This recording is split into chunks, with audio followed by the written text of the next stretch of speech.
Okay, we're going to court. It's the final day. We're gonna draw this out.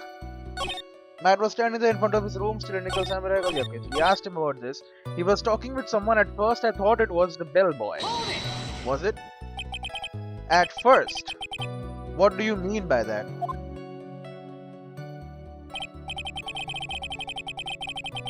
Well, he was in a bellboy-ish uniform and he had a bottle of juice on a tray. Sounds like an ordinary bellboy to me. Yeah, but I didn't think he was a normal bellboy. And why was that? Why did I think that, Mr. Wright? How am I supposed to know? Sorry, but I can't remember right now. Sorry. Great. I guess I'm going to have to wait patiently on this one. Yeah. I watched the two of them for a while, but then I gave up and went back. Hold it. Saw the two of them, the bellboy and the defendant, together, correct? Yeah, the bellboy just wanted to say congrats. Now, while you were watching the two of them, did you notice anything strange? I did feel something weird. I think it was because Matt, well, he gave the bellboy a tip. A tip? But that's a perfectly normal thing to do. So, how long did you watch the two of them? Not more than a minute or two, I think. I had guests with me that night and I couldn't make them wait for me. Who are these guests? So, who are these guests you're talking about? You? You guys, of course. You and Maya and Little Pearl. I thought it would be really rude since I invited you guys if I disappeared on you. So I went back to my seat pretty soon after seeing Matt in the hallway. This is like squeezing water from a stone. It's probably pointless to press further. Do you remember this incident? Did Mr. Powers leave his seat that night? I don't remember that happening at all. Maya was making such a racket in her hyper state.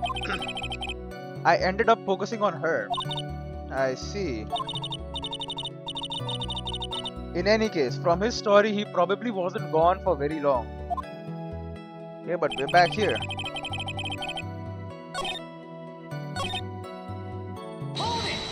Now, maybe? At first, what do you mean by that? I didn't think he was a normal bellboy. Why was that? Why did I think that, Mr. Wright? How am I supposed to know? Hey, wait a second, oh. Actually, Mr. Powers, only a few minutes ago you stated... I did feel something weird. I think it was because Matt, well, he gave the bellboy a tip. Yeah. Could it be that you felt something strange about the tip giving incident itself? Yeah, that's it. You really know your job. Mr. Edgeworth? Yes, Your Honor? This bellboy, he wasn't an ordinary one, was he? No. Perhaps we should let the witness tell us. Very well. Mr. Powers, please amend your testimony. You mean about the bellboy, right? Matt gave the bellboy a tip. Okay. Press him there. So he gave the bellboy a tip. What's so strange about that? Yeah.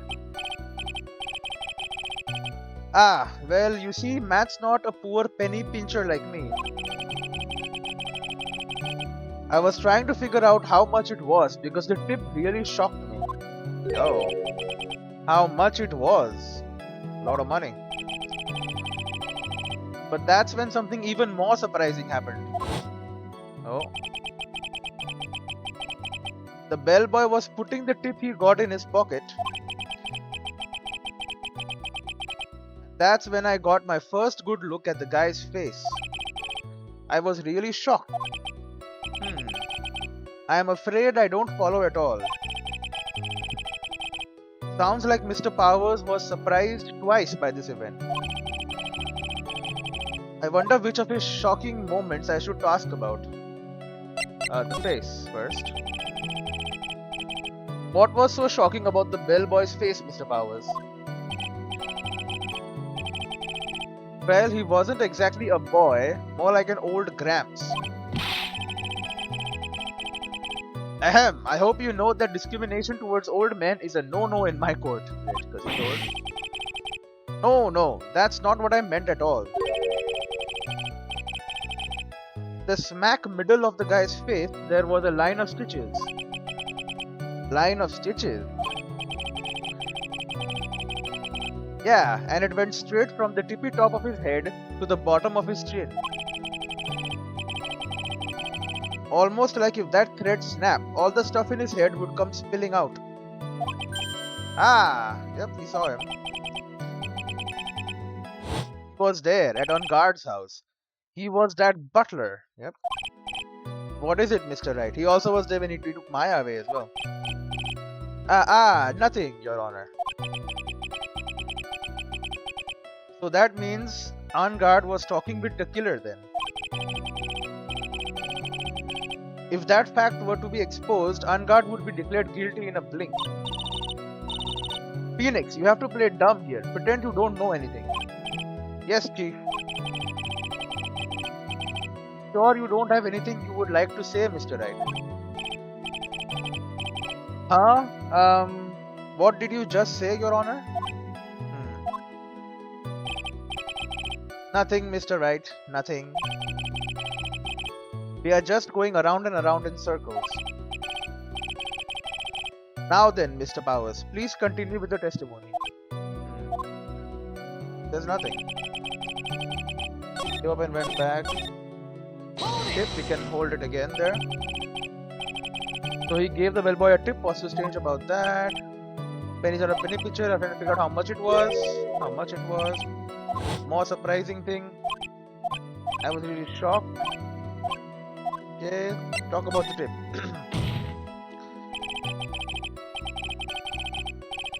The defendant is a huge star. He can afford to give generous tips. Wouldn't you agree? Sure. But giving him that much was maybe a little too much, I think. A little too much. Could you please clarify for the court? About how much would you say the defendant gave to the bellboy? Honestly, I don't know. I can't even begin to guess. And why is that? Because he gave the bellboy a really, really fat roll of cash. A roll of cash.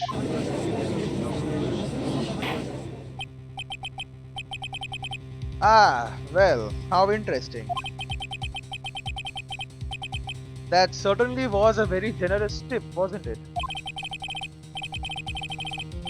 A very fat roll of cash. That can hardly be called a tip, Your Honor. The judge is beginning to look awfully suspicious of us. Objection, obviously. Objection! The defendant is a superstar. That kind of tip is a typical fare for people like him. Objection! Objection. Are you saying that all superstars are super spenders? If I could receive large rolls of cash by simply bringing people things on trays, then why on earth would I stand around here prosecuting? He's got a point. I don't even get paid, let alone rolls of cash for all my hard work. What do you mean I don't get paid? So supposing that roll of cash was not a tip, then what was it? Payment, Your Honor. Oh, payment for the killing. Isn't it obvious? For the murder of Mr. Juan Corrida. Then, then the bellboy of the witness saw. Yes, he was the assassin.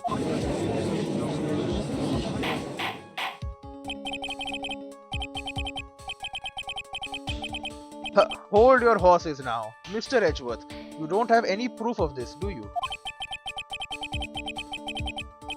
Have I ever been unprepared to support my claims, Your Honor? I have here the card Shelley the killer left at the scene of the crime. Shelley the killer? He is the person the police's special investigations team has been chasing for ages. I am certain that the person the witness saw was this very assassin, Shelley the killer. Really? What's wrong, Mr. Powers? No, nothing. Something just clicked in my head and I think I figured something out. Well, tell us. Oh? Actually, I saw that bellboy again later on that night. Yep. What? When he came to take Maya away, let me know. Mr. Powers, please testify. Tell us what you saw. Yes, sir. Right away. Witness testimony. The second time. This time I was in that hallway because I had to go to the bathroom. So the bathroom finally comes into play. And that's when that bellboy I saw earlier came out of the room. Of course, when I say room, I mean Juan Corrida's room. Now that I think about it, that bellboy did seem kinda out of place. Yeah, so he had to be the assassin, I'm sure of it. I mean... That's bad for me. Thank you very much. That is all we need for now. What do you mean? Huh? Where's my cross? But I am not done. There's still more. Let us first establish that the bellboy was truly Mr. the Killer. Then we shall see. So the bellboy came out of the victim's room. And if that bellboy really was the assassin, then I think the answer is fairly obvious. That would be correct, Your Honor. Well, Mr. Wright, I believe it's your turn to entertain and make us laugh. Ha ha ha ha. This is no laughing matter. I know I'm stalling for time, lady. Let me stall. Cross-examination the second time. This time I was in that hallway because I had to go to the bathroom. What time? And what time was it? Ah, well, I don't remember. The award ceremony ended around 8 p.m., right? And I went to Matt's room pretty soon after that, and then I came back, and then I went to the bathroom. So I guess maybe it was around 8:10 by that time. You're not one for details, are you, Mr. Powers? Sorry. I thought I could maybe catch Matt and say my congrats. Okay, so you wanted to say congrats again. And that's when that bellboy I saw earlier came out of the room. Are you sure it was the same bellboy? Yeah. And how could you tell? All the bellboys wear the same uniform after all. But you see, well, he had those stitches in his face. That's pretty clear. Irk. So I'm sure it's the same guy that was talking with Matt. So which room did the bellboy come out of? Of course, when I say room, I mean Juan Corrida's room. Hold it there. The victim's room, huh? Yeah, the one with all the really pretty flowers and teddy bears. It was Juan's room, alright. Words cannot describe how screwed I am. Huh. Let's continue with the testimony, shall we? Yes, we can continue. Now that I think about it, the bellboy did seem kinda out of place. Yeah, so he had to be the son, I'm sure of it. Okay. I was out of place. So what exactly was out of place about it? Right. Why the insipid grin? Maybe because I have no idea what damaging thing he's going to say next. Well, the bellboy was empty-handed. Empty-handed? That bellboy was one of those room service people, right? Probably. But he wasn't pushing a cart and he wasn't holding a tray either. You'd call that a little strange too, wouldn't you? I agree that it is a bit strange, Mr. Powers. But is it really that unusual for a bellboy to be empty-handed? What should I do? Should I let Mr. Powers' testimony slide or pull a fast one? I'll try and pull a fast one. Stalling. There is nothing strange or unusual about an empty-handed bellboy. He could be called to make the bed. But there really is. There really isn't. What the hell is going on? If you two are done being school children, bellboys are for room service. There is no reason for them to be empty-handed ever. They could have been told to leave the tray. Your Honor, I ask that the witness's previous statement be supplanted with this new one. Grr, Edgeworth. Are you going to do whatever you can to make the bellboy look suspicious? Probably. I see. Very well. This court recognizes and grants the prosecution's request. Mr. Powers, if you could amend your testimony, please. Yes, sir.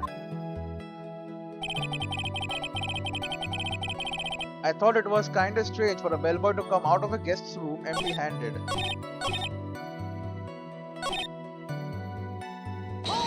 Hold it again. So you're saying that it's suspicious for him to be empty-handed? Yeah, really suspicious. I mean, when I first saw that bellboy, he was holding a tray in his hand. And there was a bottle of juice and a wine glass on it. Juice? What kind of juice was it? I'm pretty sure it was tomato juice, great, which was all found inside the freaking victim's room. If we could come up with some sort of reason as to why he would come out empty-handed, some sort of proof, then I think we can dodge the bullet on this one for now. Proof, huh? Sounds like another job for the court record. Yeah, the wine glass, we know, we can show that. Yeah, so he had to be the assassin, I'm sure of it. Can you be sure, really? Please don't be so quick to judge. But it's kind of a Powers family thing that you're judgmental. Think of every person as a thief. Well, I guess a thief and an assassin are both sneaky and silent. That's not the point, Phoenix. In any case, if that bellboy was the assassin, it would be very bad for us. But he really is the assassin, you know. Yes, but can't give in yet. If you want to prolong this trial for as long as possible, you are going to have to pull some cheap tricks on this one. Yep. Empty-handed? Well, I can tell you why. He was carrying the juice. He left the juice inside. There's his wine glass that he had. Mr. Powers. Yes? You are easily influenced by other people's words, aren't you? As soon as you heard that the bellboy might have been the killer, you got caught up in believing it must be true. But, but, isn't he really suspicious? He's got all those stitches and so a baseball has stitches. Are you saying all baseballs are suspicious because they have stitches? Go. Well, there's also, what about him being empty-handed? I would like to ask the court to please take a look here. The photo, I guess, yeah. This is the crime scene. Yeah. There is a wine glass sitting next to Mr. Corrida's body. The liquid inside this glass is tomato juice. And now, if you would look at what is on top of the table in the lower right corner here. Yep. Anyone can clearly see that it is a tray with a bottle of tomato juice on it. Yep. The bellboy has just bought this to Mr. Corrida's room. Give me a second. Right, okay. So the bellboy had just bought the tray with the stuff to Mr. Corrida's room. He left the tray in the room, which is why he was empty-handed when he left. But that would mean that the bellboy had seen and left a dead body in the room. Didn't mean that he was dead already. No. But can you prove that Mr. Corrida was already dead at the time? Mr. Edgeworth. Yes? I blame you for leading me down this route. I am terribly sorry. What is with him? Why is he laughing? Witness, isn't there one more thing you would like to share with us? Is there? The bellboy was empty-handed, or should I say empty-handed? What? I recall you had something interesting to say about his hands. Oh yeah, I almost forgot. What? That bellboy, he was wearing gloves. Okay, gloves. Yeah, pitch black, leather ones. All the other bellboys don't wear gloves like that, right? Black leather gloves. Why didn't you mention them earlier? Sorry, it slipped my mind. Boy, does this make the bellboy look really suspicious. Alright, got to focus. I can't get lax here. So what if we had gloves? A lot of bellboys wear gloves. Come on, Mr. Wright. That bellboy was wearing black leather ones. So, a football is made of leather. Are you saying all footballs are suspicious because they are made of leather? Come on. Go. Nope. But that man, he received a large roll of cash from the defendant. And then he was seen leaving the crime scene wearing black leather gloves. I don't think that even someone like myself can believe he was just another bellboy. Ugh. It seems that we have finally come to an understanding. Now then, witness, please continue with the rest of your testimony. The rest? Oh yes, please tell us more. Okay. He's happy. Witness testimony, their second meeting. After leaving Juan's room, the bellboy went and knocked on Matt's door, just like that. He gave something to the person inside the room. Then the old guy just left without even going into the room. So you saw everything, dude. After that, I went to the bathroom and then back to my seat. He saw so much. So the bellboy, after leaving the crime scene, next went to the defendant's room.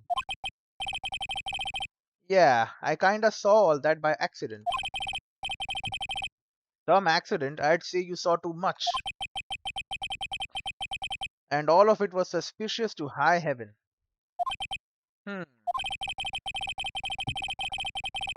I think it's safe to say that we can no longer consider this bellboy to be normal.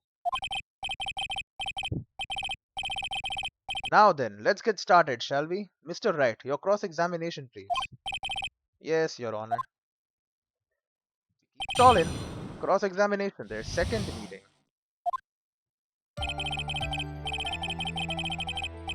After leaving Juan's room, the bellboy went and knocked on Matt's door, just like that. Hold it. Is that what you saw while you were busy spying? Excuse me? I may be a poor, underpaid action star, but even I wouldn't stoop to spying. Well, I think the point is, where did you watch all this from, Mr. Powers? Oh, from the door of the bathroom with my left eye, in a sort of sneaky, spy-like. I knew he was spying. Please, does it really matter if he was doing it over or underhandedly? What did the bellboy do next? That's all I care to know. Okay. Gave something to the person inside the room, and the old guy just left. Gave something. I said hold it. Okay. That's better. What kind of statement is that? Please elaborate and give us a few more details. Oh, okay. I should probably ask him only one question at a time. Ask about the person inside. So who took this something the bellboy handed off? Actually I don't know. What do you mean? I'm sorry, but I only saw the person's arm. Only an arm? Then you are saying you didn't see the person's face? Yeah. Well, it was Mr. Angard's room, correct? So it could have only been Mr. Angard himself, I'd say. No. And then, what did the bellboy do after that? Oh, so after he gave the person inside the room the thing, then he continues. Then the old guy just left without even going into the room. We can push more here. I said hold it. I'm okay. Please elaborate. One question at a time. Ask about this something. He gave something to this person? Yeah. And what was this something? Ha ha ha. If I remembered what it was, I wouldn't be calling it a something, would I? But this implies that something was removed from the scene of the crime. Are you sure you really can't remember, Mr. Powers? I think it was something kinda small. I would like to summarize the testimony up to this point, if you don't mind. When the bellboy left the crime scene, he immediately went to the defendant's room. There he handed a small item of some sort to the person inside. As for the person who received the item, all you could see was the person's arm. Yes, it was just like that. Mr. Edgeworth, is all this really that important? Of course, Your Honor. I think this is of the utmost importance. This is where whatever was removed from the crime scene was handed over to the client. Mr. Powers, please, try to remember what it was the bellboy handed off. Well, let's see. I think it was... No. If you remember, please add it to your testimony. Yes, sir. He has not. If I saw it again, I could say for sure, but I think it was some sort of wooden statue. Let's skip that. Then the old guy just left without ever even going into the room. Because I don't want to end it so fast. Where did this bellboy go after he left Mr. Unguard's room? He opened the door to Viola Hall. Went in there, and who knows after that, right? Nah, I do. Okay. After that, I went to the bathroom and then back to my seat. Hold it there. Did you see anything strange, suspicious, or just out of the ordinary at that time? Oh yeah, I saw that one thing. What? You saw something else? There was this jittery alien with a ray gun. It was watching Juan's door like some sort of stalker. I think we can forget about the alien. Well, Mr. Powers' testimony just now was just as vague as his first. It's a little troublesome, isn't it? But I'm sure if you press him enough, everything will become clearer. Although that just makes it harder on us, doesn't it? Yeah, we want it to be as long as possible. Talk about a lose-lose situation. Okay, we're back in. Wooden statue, hold it. A statue? Yeah, it kinda looked like one, I guess. If I saw the actual thing again, I'd probably remember, you know. Looks like for this trial to proceed, I am going to have to come up with whatever this statue thing is and show it to him. You are going to have to trust your instinct on this one and take a chance, Phoenix. Well, Mr. Powers, let's continue with the testimony. What did the bellboy do after that? Okay. He saw it again, so I need to show him a fucking wooden statue.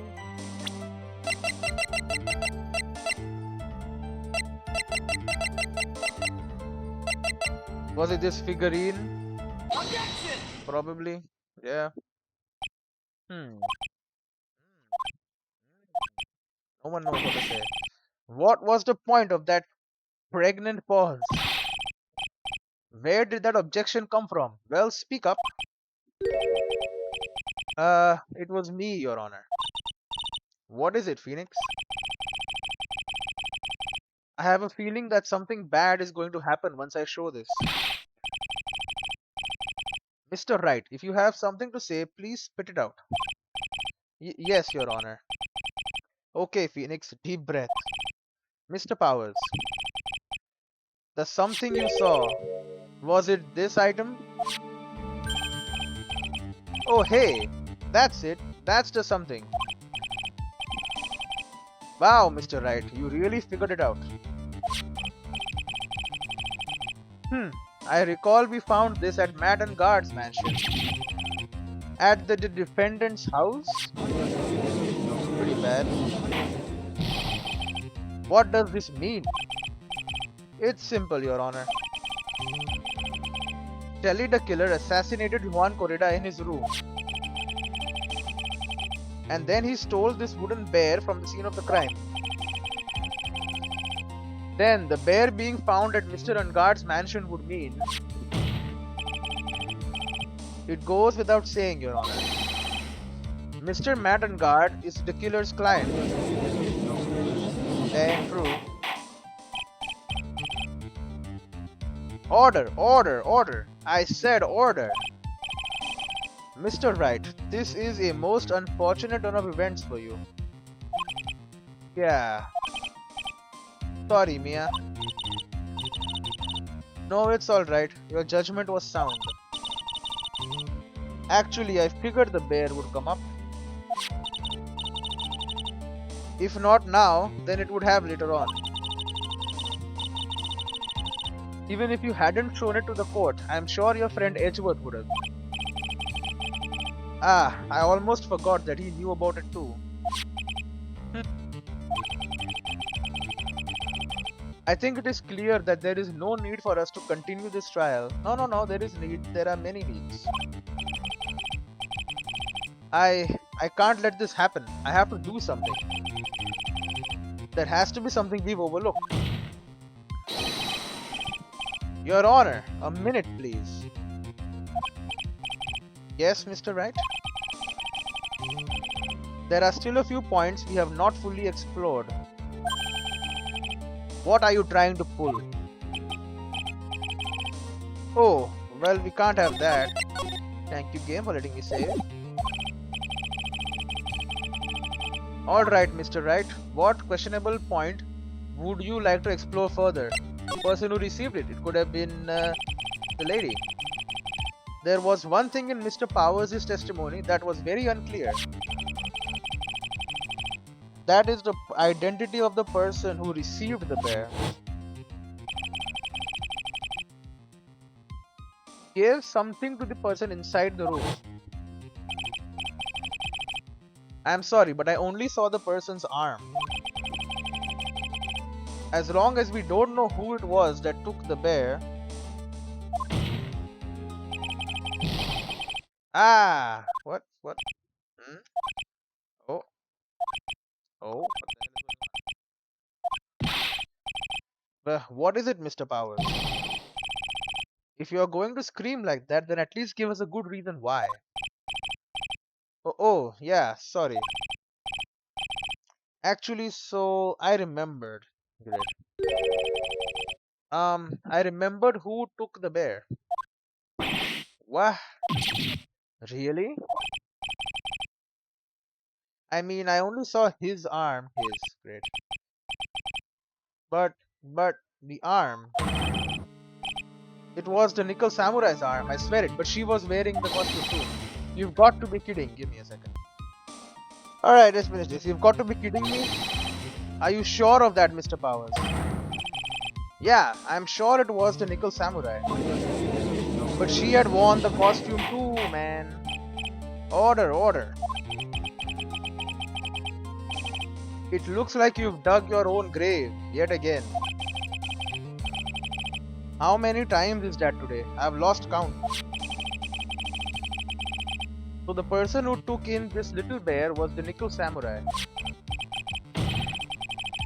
And, as we all know, Matt Ungard is the Nickel Samurai.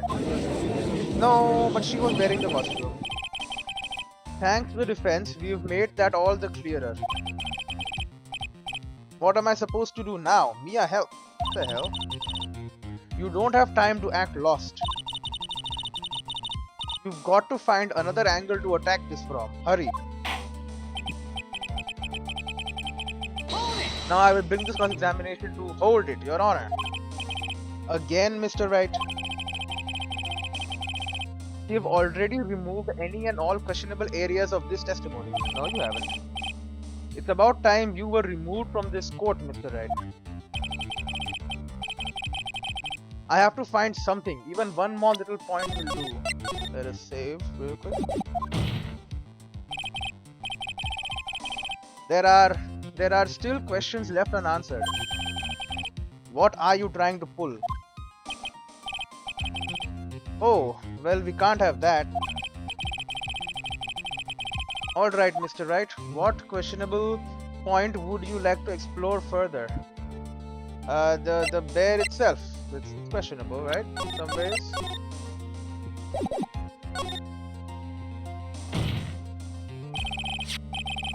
I think it's fairly obvious that the bear itself is very questionable. The bear? Mr. Wright. This was found at Mr. Ungard's mansion. Oh, however, Mr. Ungard was arrested at the hotel that night.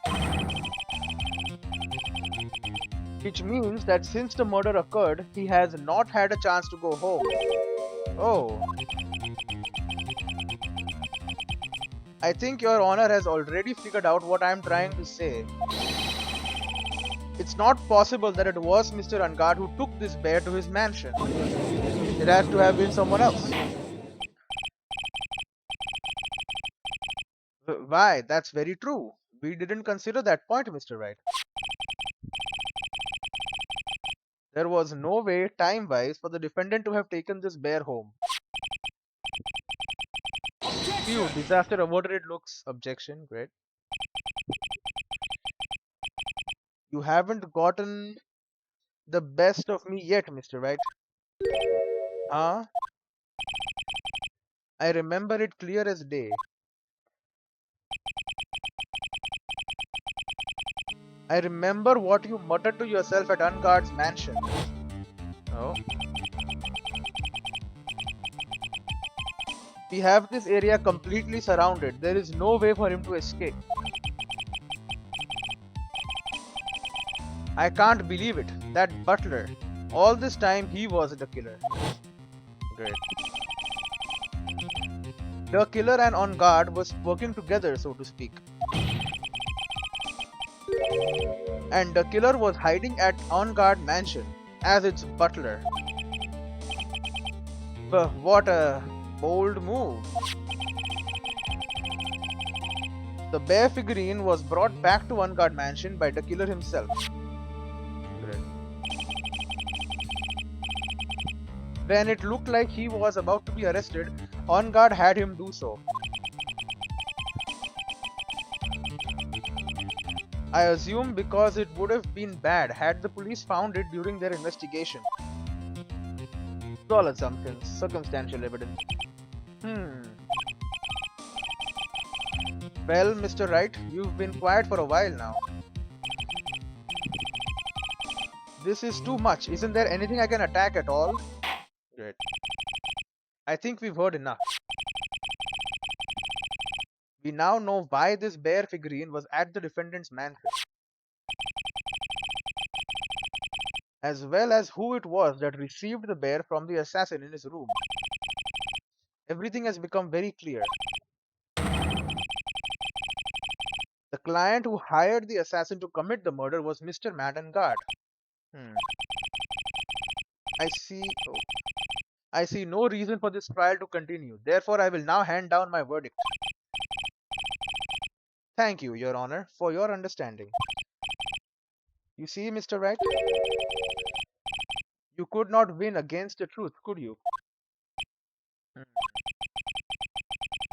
I knew it would turn out this way. After all, what Edgeworth has stated is the truth. Any last objections, Mr. Wright? Well, do I? What should I do? I mean, I have to raise an objection. You have to try. I will now announce my word objection. Yep, one last one. There is only one way for me to drag this trial out. The only thing I have left is this one dirty trick. Your Honor. Right now, we have these two reasons to believe my client is the assassin's client. Reason number one, he accepted the bear figurine from the assassin. Reason number two, that very same figurine was found at Ungard mansion. However, it's possible this is all the work of a certain other person. What are you saying? What I am saying is, it's possible that a different person is the killer's real client. The real client? Yep. Yes. Tisk. Is this all you have? Now then, Mr. Wright, let's hear your theory. Who is this client? It's his manager, Adrian Andrews. Who do you say is the killer's real client and therefore the real murderer? Adrian Andrews. Adrian Andrews? Yes, we already know that she tried to frame Matt Ungard for the crime by wearing a spare nickel samurai costume, explains the hand. Ah, then the nickel samurai's arm that I saw, that could have very well been Miss Andrews. It's possible. But what about Mr. Ungard? If you would please recall yesterday's testimony. The defendant was taking a nap during the break period. That's right. Then, finding this figurine at Mr. Ungard's mansion, it was a well-laid trap set by Miss Andrews. Alright. It could be. Mr. Edgeworth, what is your opinion on this? I can't even begin to count the flaws in the defense's logic. Besides which, there is no evidence to support it. However, I can't fully discount its possibility either. What is with this trial? Come on, anyone can tell on guard. I can't believe the defense would go so far as to pin the guilt onto someone else. Yeah, unbelievable. It's not something petty, it's murder of all things. This is to save Maya. This is to save Maya. Yep. Even if the whole world turns against me, this is one fight I can't give up on. Can people just shut up? My god. Order, order, order. All disruptive parties will be forced to leave the courtroom. Your Honor. For the benefit of the defense, I'm willing to play along with his what-if game. His what-if game, Mr. Edgeworth? The prosecution is prepared to challenge the defense's theory. He's playing ball. He knows how to stall. Mr. Wright, even you must have thought it strange and wondered, why would the criminal want this little wooden bear? He's right. The killer did specially bring that bear to Ungard right away. Why do you ask? Is there something special about it? Absolutely. And I'm sure that once the court knows its significance, the true killer's identity will become crystal clear. What is it? Your Honor. The prosecution calls upon a witness who will clear all doubts against Miss Andrews. And who would that be? It's quite simple, Your Honor. Miss Adrian Andrews herself. I see. Well then, the court will take a short 10-minute recess. The prosecution will prepare its witness in that time. Yes, Your Honor. Okay, we are stalling. Have we stalled enough? It's only been like 2 hours. March 23, 11:54 a.m. District Court, Defendant Lobby number 3. Ha ha ha ha. Oh, I knew it was a good idea to hold her hostage. Don't you agree, Mr. Lawyer? But I never thought in your desperation you'd try to pin the guilt onto Adrian. Ah, I swear this demon will pay. Mr. Nick. Pearls? Where's Mia? I don't know. A really strong power suddenly called her away. Maya? A really strong power. Oh. Oh, Mr. Nick, your phone is Gumshoe? It's from Gumshoe. Okay. How is it going? Have you been hanging in there, pal? Yeah, sort of. We just barely found something to latch onto. Phew, that's good, pal. And what about you? Anything yet? Have you figured out where the killer and Maya are? Great.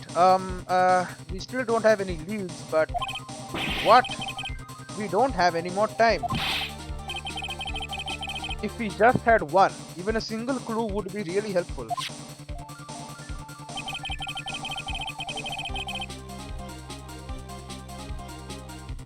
If I was only able to come this far because I kept thinking to myself, I was only able to come this far because I kept thinking to myself,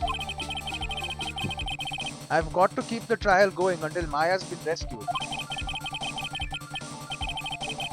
But have I just run out of luck this time? Is all our hope for naught? A tent? Huh? A tent? I could see a circus tent. Mia, yep, see, there you go.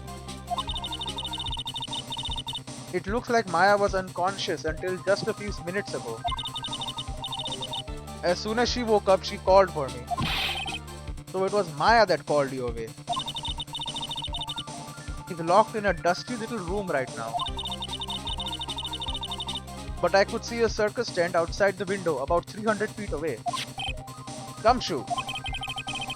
Is there a circus in town right now? Very big circus? There's only one, pal. The very big circus. Maya is somewhere within a 300-foot radius of the main tent. What? Okay, hold on a sec, pal. Hey, draw a circle on that map about a 300-foot radius from the main tent. Hurry. And I could see a mailbox under the window, just outside. Okay. Gumshoe, there's also a mailbox. Okay, what else? What else, Mia? I'm sorry, but it was a very small window. I couldn't see anything else. It felt like I was in an old office building, maybe the 3rd floor or so. I heard her, an old office building. Good stuff, pal. Okay, just hang in there. Just a little longer, pal. Wish us luck. Good luck. I'll call you later, so don't let your battery die, okay, pal? Mia, Maya's not hurt, right?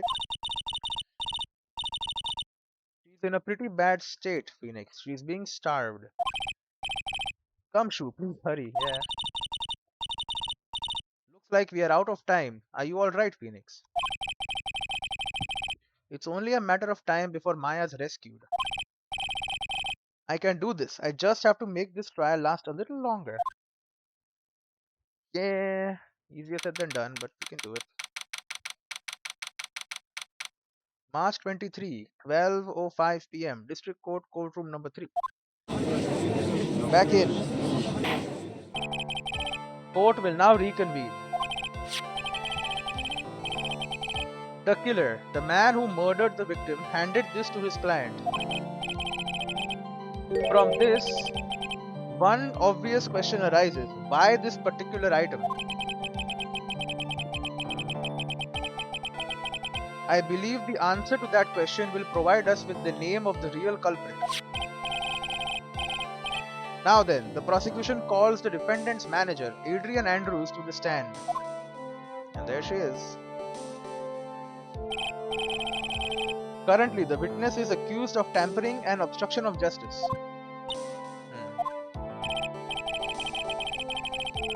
However, you have been called to the witness stand today to ascertain who exactly is guilty of murder. I understand. Very good. Now, have you ever seen this bear before, Miss Andrews? Of course I have. You have seen it before? That's right. It's only natural that the witness has. Miss Andrews, could you please enlighten the court to this bear's secrets? Alright. Why? Why does she? You'll find out. Why does she know? Witness testimony. The bear figurine. Actually, this is an elaborate puzzle. Oh. If you know the correct order, it can be taken apart, one piece at a time. It's got the murder note inside. At its center is a small cavity with just enough room to store a small item. Because of its complexity, if you don't know the order, you can't open the bear. Really can't tell that it's a small jewelry box just by looking at it. Interesting.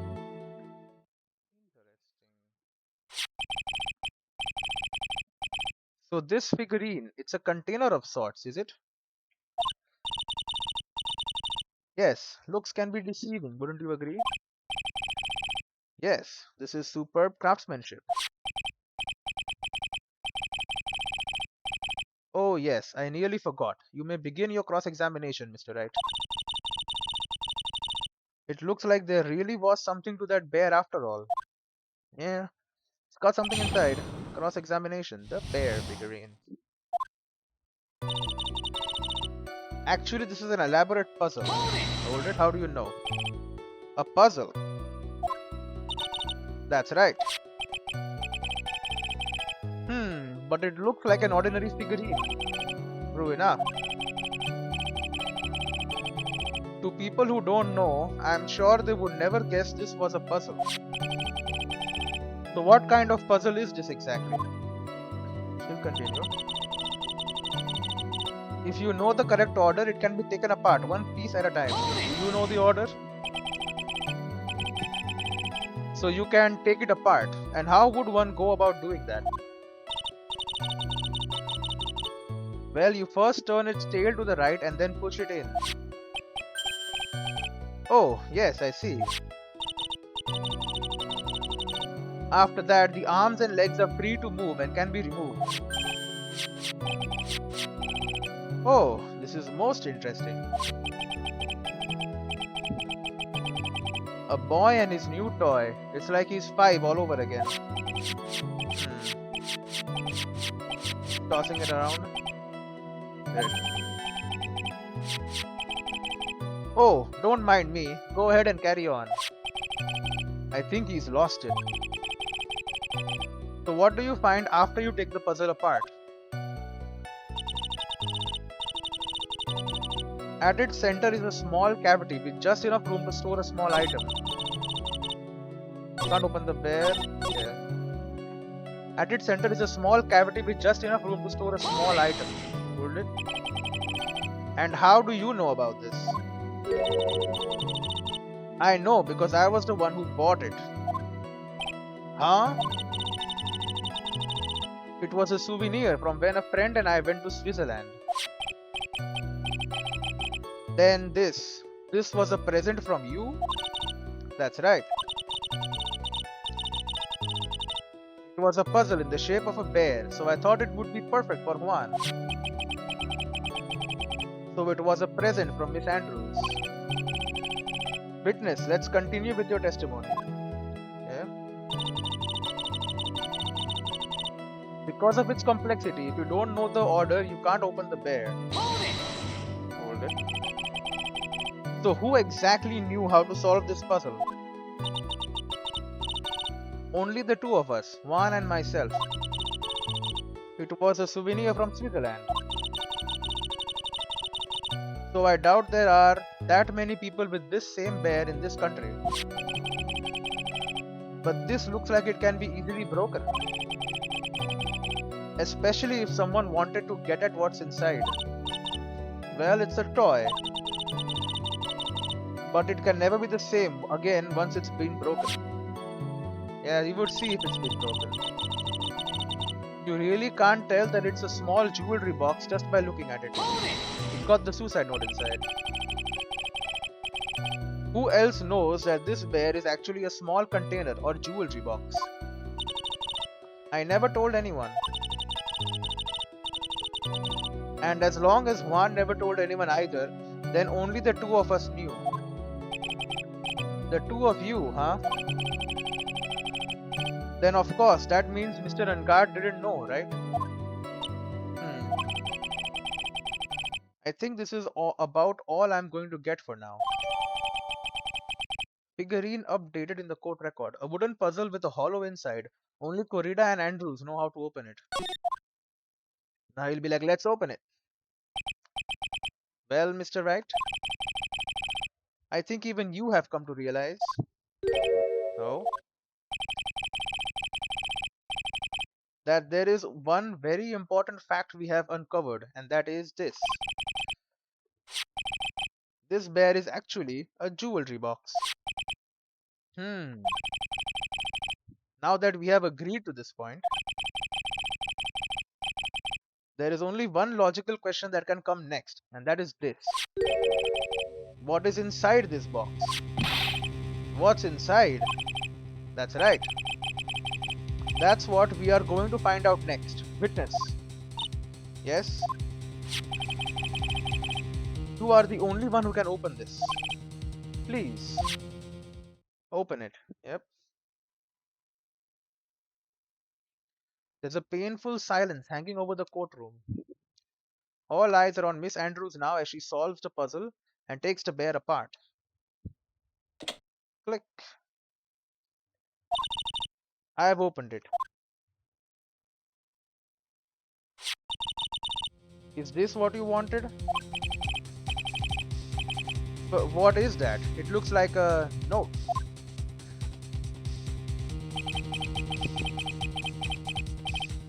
I don't think we need to guess at what that is, do we, Mr. Wright? It's the suicide note. And at this good point, we will end the episode now. See you in the next one.